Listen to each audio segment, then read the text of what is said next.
O ar quente e denso de fim de tarde, em Valinhos, no interior de São Paulo, pesava sobre mim como um sudário. O cheiro adocicado dos jasmins em flor misturava-se ao odor de terra úmida, uma combinação que em qualquer outra circunstância me traria a paz da infância. Hoje, no entanto, apenas revirava o meu estômago. Estava parada em frente ao portão de ferro forjado da chácara dos meus pais. O motor do meu modesto carro a arrefecer, a coragem a esvair-se com o calor.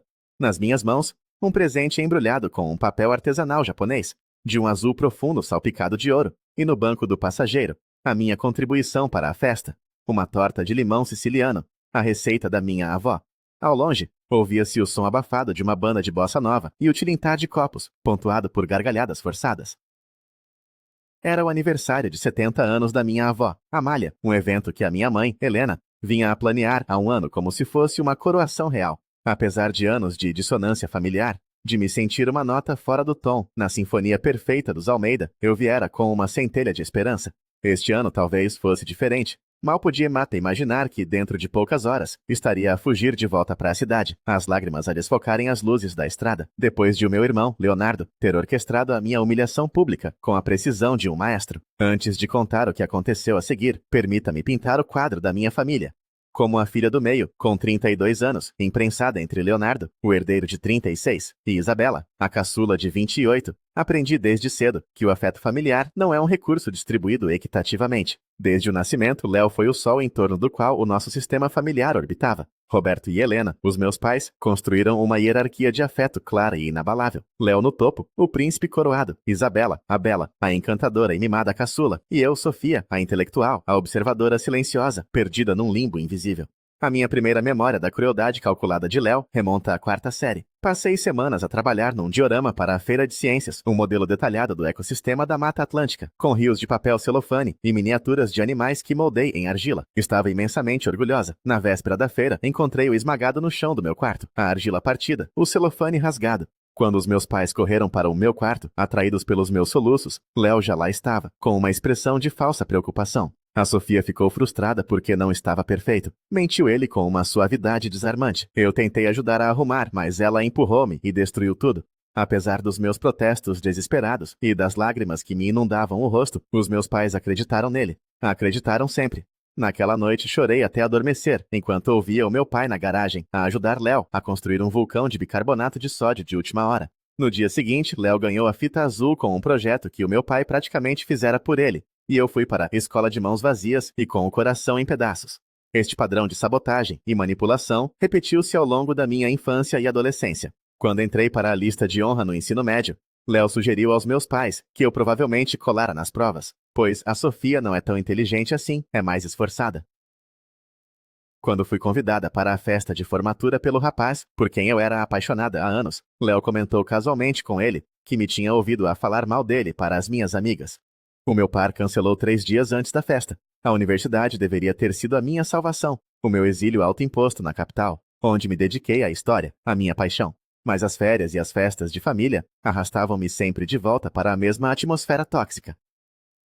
No segundo ano, levei para casa o meu primeiro namorado sério, o Ricardo, um estudante de direito inteligente e gentil. Léo passou o fim de semana inteiro a contar histórias embaraçosas sobre mim, a maioria delas exageradas ou completamente inventadas, pintando-me como uma pessoa instável e excessivamente dramática.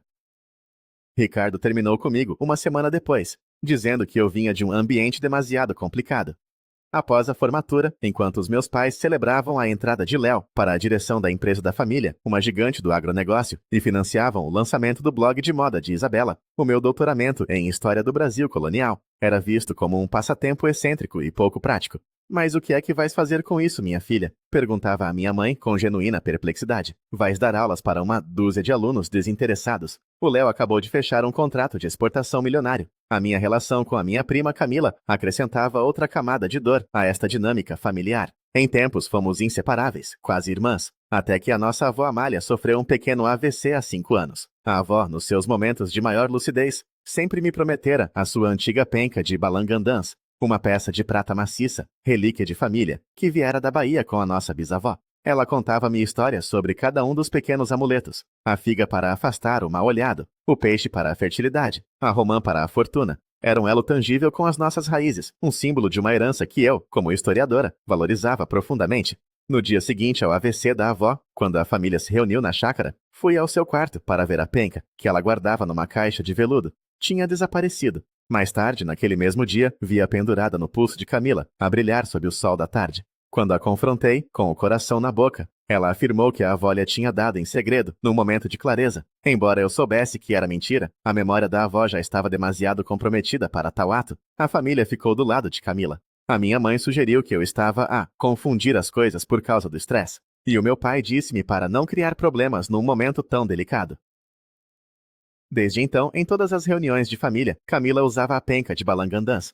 Era uma lembrança constante e dolorosa não só do que me fora roubado, mas de quão pouco a minha família valorizava a verdade quando esta vinha de mim. O último ano fora particularmente difícil. Publiquei o meu primeiro livro, um estudo aprofundado sobre as rotas comerciais no Brasil do século XVIII, que recebeu críticas elogiosas em círculos acadêmicos. Comprei um apartamento charmoso na Vila Madalena. Fui convidada para dar uma palestra numa conferência internacional em Lisboa. Mas no jantar de Natal, a conversa girou em torno da nova cobertura de Léo nos jardins e do noivado de Isabela, com um herdeiro de uma família de industriais. A minha palestra em Lisboa foi mencionada de passagem, e a minha mãe rapidamente mudou de assunto, perguntando a Léo sobre o seu novo handicap no golfe. Depois daquele Natal, comecei a fazer terapia com a doutora Alice, uma psicóloga especializada em trauma familiar. As nossas sessões ajudaram-me a reconhecer os padrões de manipulação e abuso emocional que eu normalizara. A doutora Alice sugeriu que eu estabelecesse limites, talvez até fizesse uma pausa nas reuniões de família, até me sentir mais forte. Mas eles são a minha família, insisti eu numa das nossas primeiras sessões. Se eu conseguir que eles me vejam, que me vejam de verdade, talvez as coisas possam mudar. A doutora Alice olhou para mim com uma mistura de compaixão e ceticismo. Sofia, por vezes, a família que escolhemos é mais importante do que aquela em que nascemos, disse ela suavemente. No entanto, decidi tentar mais uma vez. Para o aniversário da avó, passei semanas a escolher os presentes perfeitos. Para a minha mãe, um lenço de seda pura de um designer que ela adorava. Para o meu pai, uma caixa de charutos cubanos de edição limitada. Para a Isabela, uma primeira edição autografada do livro do seu fotógrafo de moda favorito. E para Léo, algo especial, algo que exigia um planeamento meticuloso. Debaixo do elegante papel de embrulho azul e dourado, não havia um objeto de luxo, havia um livro que eu mesma mandara encadernar, com capa dura de couro. O título, gravado a ouro na capa, era A Verdadeira História da Família Almeida.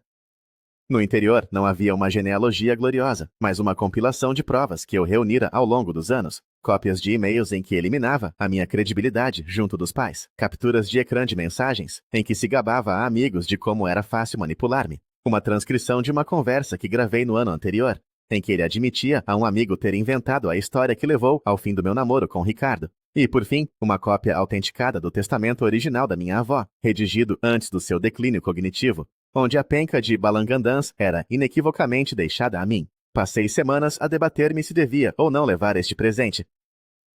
A doutora Alice alertara-me que as confrontações raramente alteram dinâmicas familiares profundamente enraizadas, mas uma parte de mim precisava de fazer uma última tentativa, antes de, talvez, desistir para sempre. E assim, naquela tarde de sábado, carreguei o meu carro com os presentes cuidadosamente embrulhados, a torta de limão da avó e uma esperança frágil de que, desta vez, seria diferente. Conduzi até a chácara da família, o coração a bater com uma mistura de pavor e antecipação, a ensaiar mentalmente o que diria se Léo começasse com os seus jogos habituais. O que eu não estava preparada era para a humilhação que me esperava. Uma exclusão tão literal e pública que faria as minhas dores passadas parecerem meros arranhões. Cheguei à propriedade exatamente às 4 da tarde, a hora marcada para o início da celebração. A chácara parecia saída de uma revista de decoração. A casa principal, em estilo colonial, estava impecável. Grinaldas de flores brancas e folhagens tropicais adornavam as varandas. No vasto relvado, mesas redondas cobertas com toalhas de linho branco estavam dispostas em torno de uma piscina iluminada. A minha mãe, Helena, orquestrava tudo com a eficiência de um general, elegante num vestido de linho cru e joias de ouro discretas. Sofia, querida, disse ela ao ver-me, a sua boca a sorrir, mas os seus olhos a fazerem uma avaliação rápida do meu vestido de seda verde e do meu cabelo preso num coque simples. Está atrasada. Os fotógrafos da revista já chegaram. O seu tom implicava que a minha chegada tardia era uma grande inconveniência. Entreguei-lhe a torta, que ela passou a uma empregada sem um agradecimento, e caminhei em direção à área da festa, sentindo os olhares sobre mim. O meu pai, Roberto, estava num círculo de homens de negócios, a rir de forma estrondosa, um copo de uísque na mão. Lançou-me um aceno rápido, antes de se virar de novo para a sua conversa. Isabela estava a posar para um fotógrafo com um grupo de amigas, todas a fazerem beicinho para a câmara. Do outro lado do jardim, Léo era o centro das atenções, como sempre. Estava a contar uma história a um grupo de tios e primos, gesticulando com confiança. A sua esposa, Patrícia, ao seu lado, a olhar para ele com adoração. A sua presença era magnética, inegável. Ele era o Sol, e todos os outros eram meros planetas na sua órbita. Tentei juntar-me a uma conversa aqui e ali, mas era como tentar entrar numa fortaleza. As conversas paravam quando me aproximava. As pessoas davam-me sorrisos educados e viravam-se ligeiramente, excluindo-me do círculo. A tia Sônia perguntou-me sobre o meu livrinho com um ar condescendente, antes de se virar para perguntar a Patrícia sobre a sua recente viagem a Paris. A humilhação atingiu o seu primeiro pico, quando a minha mãe anunciou que era hora da foto de família oficial para a revista Sociedade Paulista.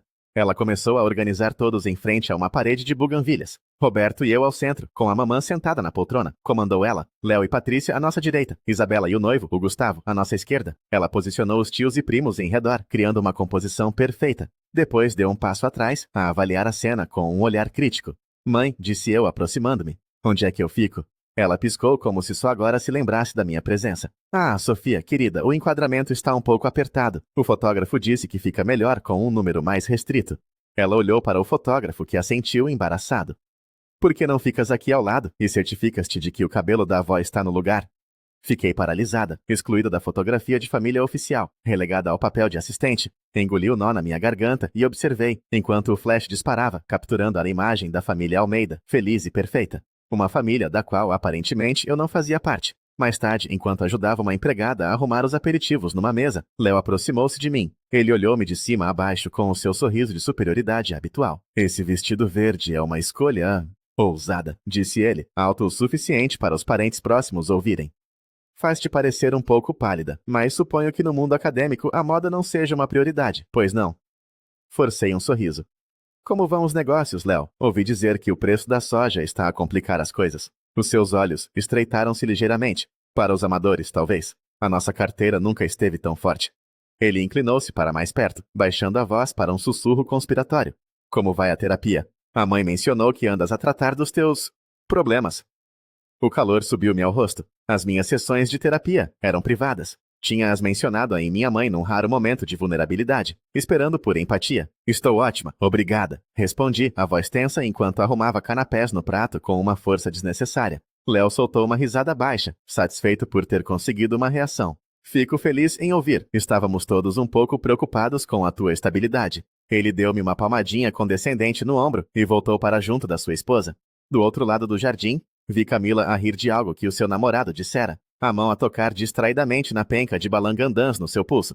Os nossos olhares cruzaram-se por um instante, e pareceu-me ver um vislumbre de culpa no seu rosto, antes de ela desviar o olhar deliberadamente. À medida que a noite avançava, uma sensação de pavor começou a instalar-se. Era quase hora dos discursos e da entrega de presentes. Eu sabia que o meu presente para Léo era uma bomba relógio. A questão era se eu teria a coragem de a detonar. O momento chegou depois do parabéns a você. O meu pai subiu a um pequeno palco montado no jardim e pegou no microfone. Fez um discurso eloquente sobre a matriarca da família, Amália, a sua força e o seu legado. Depois passou a palavra a Léo. Léo era um orador nato. Falou sobre a avó com um carinho que soava quase genuíno. Falou sobre a importância da família, da união, dos valores que os mantinham fortes. Somos os Almeida, disse ele, a sua voz a ressoar com orgulho. E nada é mais importante do que proteger o nosso nome e a nossa herança. Enquanto ele falava, olhava diretamente para mim. Um desafio subtil nos seus olhos. Foi então que ele fez o seu movimento. E agora, em nome de todos os netos, gostaríamos de oferecer um presente à avó, anunciou ele. Um presente que simboliza a continuidade da nossa família. Ele fez um sinal e Isabela aproximou-se com uma caixa de veludo azul. Mas antes gostaria de dizer algumas palavras sobre os netos que carregam esta tocha. Eu, a tentar honrar o legado do meu pai nos negócios, a minha querida irmã, Isabela, que constrói o seu próprio império no mundo digital, trazendo beleza e alegria a milhares de pessoas. E a minha prima, Camila, que tem um coração de ouro e mantém as nossas tradições vivas. Ele fez uma pausa dramática, e o seu olhar varreu a multidão até me encontrar. E temos a Sofia, disse ele, o seu tom a mudar subtilmente, uma pitada de condescendência a manchar a sua voz. A nossa acadêmica, sempre com a cabeça nos livros, a viver no passado. Houve algumas risadas desconfortáveis na plateia. É bom ter alguém na família para nos lembrar de onde viemos, suponho, mesmo que não contribua muito para onde vamos. As palavras pairaram no ar, cortantes e frias. Foi um assassinato de caráter executado com precisão cirúrgica, em frente a 200 convidados. Senti o sangue a fugir do meu rosto. Olhei para os meus pais. A minha mãe tinha um sorriso tenso no rosto, fingindo que aquilo era uma piada inofensiva. O meu pai olhava para o chão, subitamente interessado nos seus sapatos. Isabela olhou para mim, com um lampejo de pena, antes de desviar o olhar. Ninguém me defendeu, ninguém disse uma palavra. Naquele momento, parada no meio do jardim da minha infância, a ser publicamente diminuída pelo meu irmão, algo dentro de mim quebrou. Ou talvez algo finalmente se tenha solidificado. Anos de dor, de rejeição, de me sentir invisível, cristalizaram-se numa clareza fria e dura. Eu olhei para a mesa de presentes, onde a minha caixa azul e dourada repousava, inocente. Lembrei-me dos anos de humilhação. Lembrei-me das palavras da Doralice sobre escolher não jogar um jogo viciado. E tomei uma decisão. Lentamente, com uma calma que não sentia ser minha, comecei a caminhar em direção ao palco. O murmúrio da multidão diminuiu quando me viram a aproximar-me do palco. Léo ainda segurava o microfone, o seu sorriso de triunfo a vacilar ligeiramente ao ver a minha expressão. Havia uma calma perigosa em mim, uma quietude que substituíra a ansiedade habitual. Léo, foste muito eloquente, disse eu, a minha voz a sair surpreendentemente firme, quando cheguei ao seu lado. Peguei no microfone que ele me ofereceu com relutância, a sua confusão a transformar-se em alarme. Falaste sobre legado, sobre história e sobre a verdade da nossa família, e isso fez-me pensar no meu presente para ti.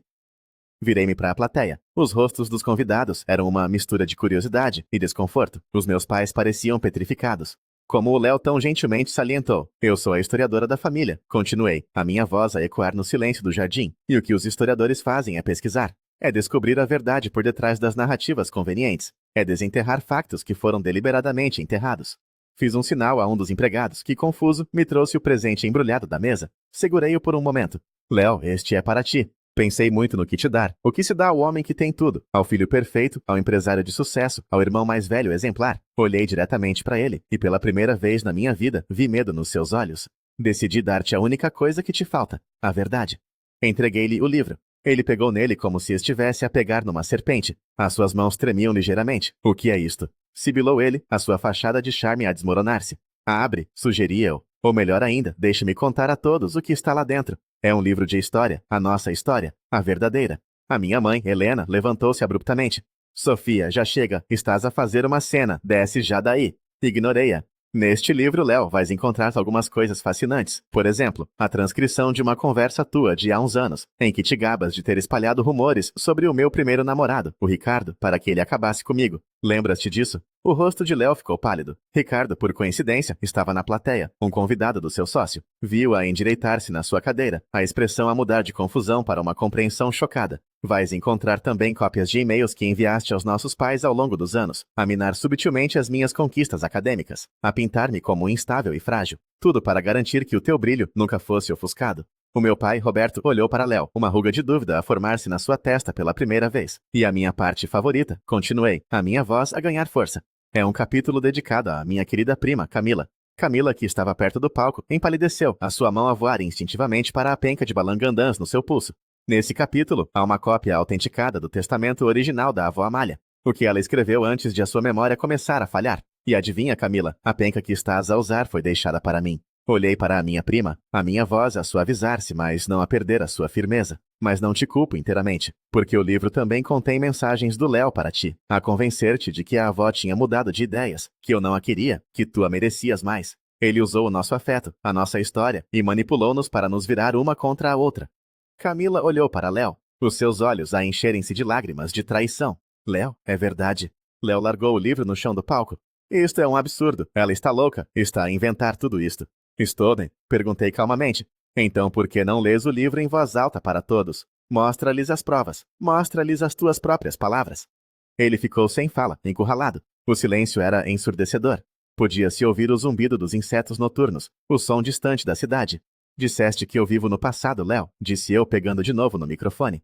E talvez tenhas razão. Eu passei a minha vida inteira a viver no passado, das tuas mentiras, das tuas manipulações, da crueldade silenciosa desta família, que valoriza a fachada acima de tudo. Mas esta noite, isso acaba. Virei-me para a minha avó, que observava tudo com uma expressão confusa, a sua mente a flutuar entre o presente e o passado. Aproximei-me dela e beijei-lhe a testa. Feliz aniversário, vovó. Eu amo-te. Depois olhei para os meus pais. Para a minha mãe, cujo rosto era uma máscara de fúria e humilhação. Para o meu pai, cujo rosto mostrava a rachadura na sua negação de uma vida inteira. Para a minha irmã, Isabela, que chorava silenciosamente no seu canto. Eu liberte-vos.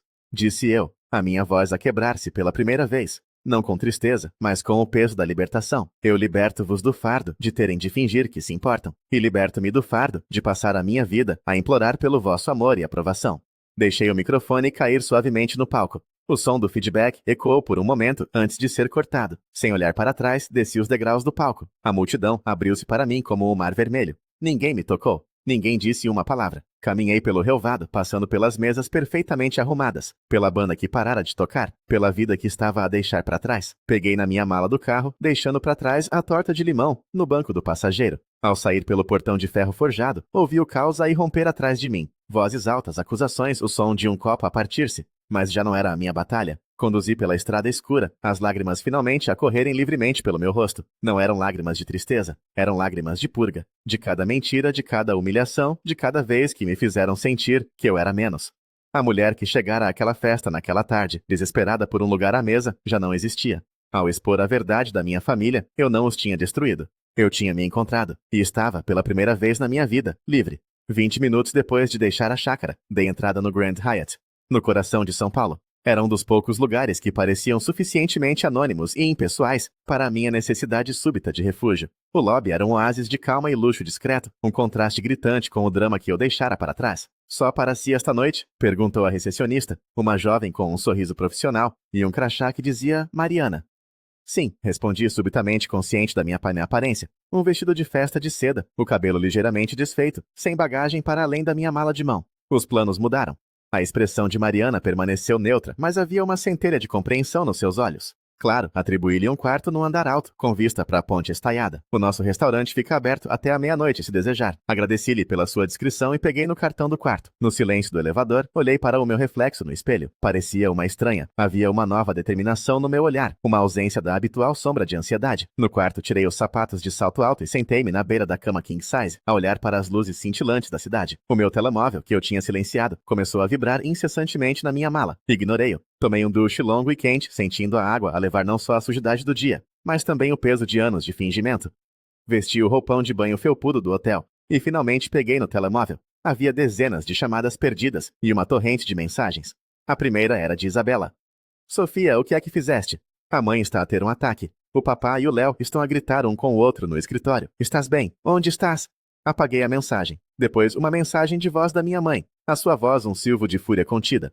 Sofia Almeida, o teu comportamento foi vergonhoso e inaceitável. Arruinaste o aniversário da tua avó e humilhaste esta família em frente a toda a gente. Liga-me imediatamente. Precisamos de discutir como vais pedir desculpa a todos. Apaguei a mensagem de voz. O meu pai tentou ligar várias vezes. Não atendi. Desliguei o telemóvel e liguei para o serviço de quartos. Pedi um clube sanduíche e uma taça de champanhe. Quando a comida chegou, comia sentada junto à janela panorâmica, a observar o rio de luzes dos carros na Marginal Pinheiros. Não era o jantar de festa que eu imaginara, mas havia uma paz profunda na minha solidão. Sem necessidade de andar em bicos de pés, sem me preparar para a próxima farpa de Léo, sem ter de representar um papel. Religuei o telemóvel por volta das 11 da noite, preparando-me para outra avalanche. Havia mais chamadas perdidas dos meus pais. Mas uma mensagem destacava-se. Era de Camila. Sof, podemos conversar? Por favor. Não sobre a penca. Sobre tudo. Sobre o Léo.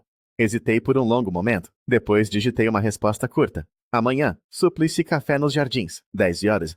Na manhã seguinte, acordei com os primeiros raios de sol. Pedi o pequeno almoço no quarto e, enquanto comia, comecei a escrever no meu diário, uma prática que a doutora Alice me incentivara a adotar. Descrever os acontecimentos da noite anterior, a humilhação pública, a minha decisão de confrontar Léo, a sensação de libertação, solidificou a minha resolução. Não foram ato impulsivo, foram ato necessário de autopreservação. Camila já estava no café quando cheguei, a mexer nervosamente numa chávena de cappuccino. A penca de balangandãs não estava no seu pulso. Ela levantou os olhos quando me viu, o seu rosto uma mistura de culpa e ansiedade. Obrigada por teres vindo, disse ela, a sua voz um sussurro. Por que é que me querias ver, Camila? Perguntei. O meu tom não era rude, mas também não oferecia um perdão fácil. Ela respirou fundo. Depois de saíres, foi o caos. O Léo tentou dizer que o livro era lixo, que tu o tinhas falsificado, mas o teu pai pegou nele. O Roberto não é um homem de emoções, tu sabes. Ele é um homem de factos, de negócios. E o livro estava cheio de factos. Ela fez uma pausa, a olhar para as suas mãos. O tio Roberto levou o Léo para o escritório. A Patrícia, a mulher do Léo, começou a chorar e a gritar com a tia Helena. Eu li algumas das mensagens que mostraste, as que o Léo me enviou. Ela olhou para mim, os seus olhos a brilhar com lágrimas não derramadas. Ele disse-me que tu tinhas dito que a minha escolha de carreira, design de interiores, era fútil. Que eu só estava a brincar às casinhas até encontrar um marido rico. Eu nunca disse isso, Camila. Respondi suavemente. Eu sempre admirei o teu talento. Lembro-me de dizer à mãe que devia ser tu a decorar a casa de praia. Ele disse-me que tu tinhas inveja de mim. Sussurrou ela. Que tinhas dito à avó que eu não tinha maturidade para ficar com a penca. Ele virou-nos uma contra a outra, Sofia, durante anos.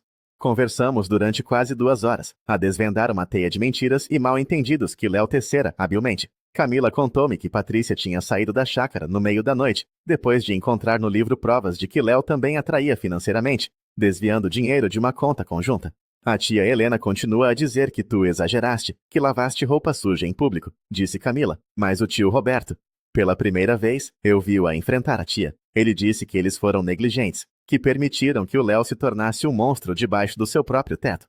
No final da nossa conversa, Camila estendeu-me uma pequena caixa de veludo. Dentro, a brilhar suavemente, estava a penca de balangandãs da avó Amália. Isto sempre foi teu, disse ela simplesmente. Desculpa ter demorado tanto tempo a perceber.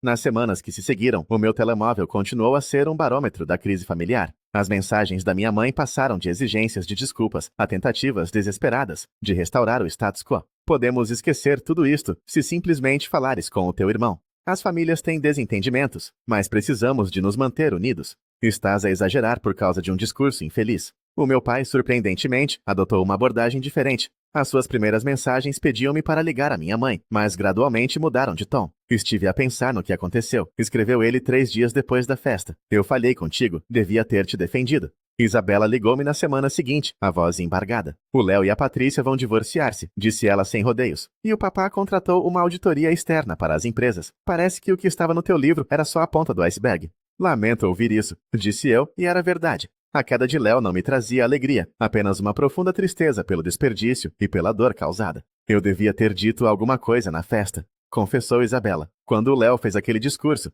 Eu sabia que era cruel, mas fiquei calada. Tenho sempre medo de criar ondas.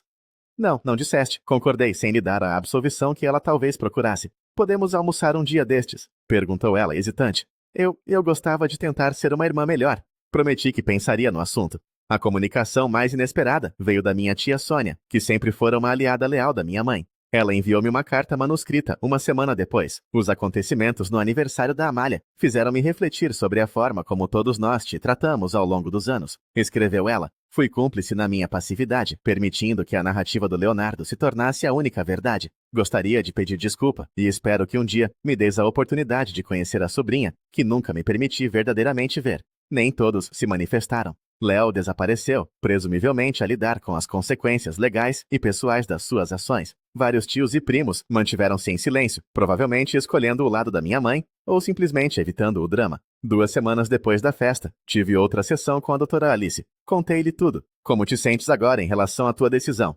Perguntou ela. Ponderei por um momento. Triste, admiti, mas sem arrependimentos. É como estar de luto por uma família que, na verdade, nunca existiu. E quanto ao futuro? Perguntou ela. Que tipo de relação, se é que alguma, queres ter com eles? Acho que preciso de tempo, disse eu lentamente. Com alguns, como o meu pai e talvez a Isabela, pode haver um caminho a seguir, com limites muito melhores. Com outros, como a minha mãe, eu não sei se uma relação saudável é possível. A doutora Alice assentiu. Isso é uma constatação muito madura, Sofia. A cura nas relações familiares nem sempre significa um regresso às dinâmicas antigas. Por vezes, significa criar novas dinâmicas, com limites e expectativas claras. E outras vezes, significa aceitar que algumas relações nunca serão saudáveis para ti. Quando o mês de janeiro deu lugar a fevereiro, comecei a construir a minha vida sobre as fundações desta nova e dolorosa clareza. Comecei a usar a penca de balangandãs, não como um troféu de vitória, mas como um lembrete da minha herança e da minha força. Aceitei almoçar com o meu pai. Foi estranho e formal, mas foi um começo. Recusei 3 convites da minha mãe para conversar. Numa tarde de sábado, peguei no carro e conduzi sem rumo, acabando por ir parar a Salvador, na Bahia, o berço da minha bisavó e da sua penca de balangandãs. Passei uma semana lá, não como turista, mas como peregrina. Visitei igrejas antigas, passei horas no Pelourinho, conversei com artesãos locais. Senti uma ligação com as minhas raízes que nunca sentira na chácara da minha família. Numa pequena loja de antiguidades, encontrei um historiador local, um homem idoso chamado Seu Jorge, que me contou histórias sobre os balangandãs que eu nunca ouvira. Ele falou sobre a sua origem como símbolos de poder e resistência para as mulheres escravizadas. Na minha última noite em Salvador, sentada a ver o pôr do sol na Baía de Todos os Santos, percebi que a família não é apenas uma questão de sangue. É uma questão de reconhecimento, de ser visto, de ser valorizado. A minha família de origem tinha falhado nesse aspecto, mas ali, a milhares de quilômetros de distância, a sentir a brisa do mar e a ouvir as histórias de seu Jorge, comecei a sentir que estava a construir uma nova família. Uma família escolhida, baseada no respeito mútuo, na curiosidade intelectual e numa verdade partilhada. O caminho pela frente não seria fácil. Haveria momentos de solidão e de saudade do que poderia ter sido. Mas pela primeira vez, eu não estava a olhar para trás, para a família que me rejeitou. Estava a olhar para a frente, para o futuro que eu mesma iria construir. Um futuro onde o meu lugar não era determinado por outros, mas reivindicado por mim. Um futuro onde a minha história não seria escrita por um irmão ciumento, mas pela minha própria mão. E essa, percebi eu, era a verdadeira herança que valia a pena proteger.